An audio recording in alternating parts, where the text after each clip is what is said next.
গাজা উপত্যকা নিয়ে ফের বিতর্কিত মন্তব্য করে আন্তর্জাতিক অঙ্গনে সমালোচনার মুখে পড়েছেন মার্কিন প্রেসিডেন্ট ডোনাল্ড ট্রাম্প। তিনি বলেছেন, যদি যুক্তরাষ্ট্র গাজার নিয়ন্ত্রণ ও দখল নিয়ে নেয় তবে সেটি খুব ভালো হবে। কাতার ভিত্তিক সংবাদ মাধ্যম আল জাজিরার এক প্রতিবেদনে এ তথ্য জানানো হয়েছে।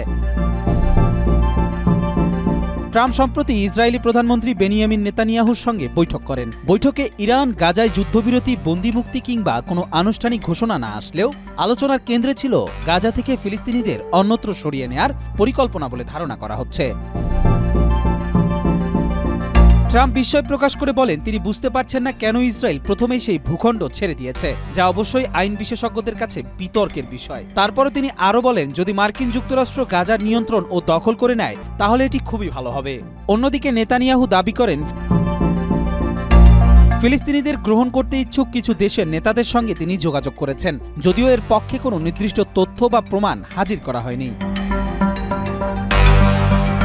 আল জাজিরা আরও জানায় যে গাজার সাধারণ মানুষ বাস্তুচ্যুত হতে চান না, তবে তারা যুদ্ধের স্থায়ী অবসান চান। বিশ্লেষকদের মতে ট্রাম্প নেতানিয়াহুর এই আলোচনা ইসরায়েলের অভ্যন্তরেও ব্যাপক প্রতিক্রিয়া সৃষ্টি করবে।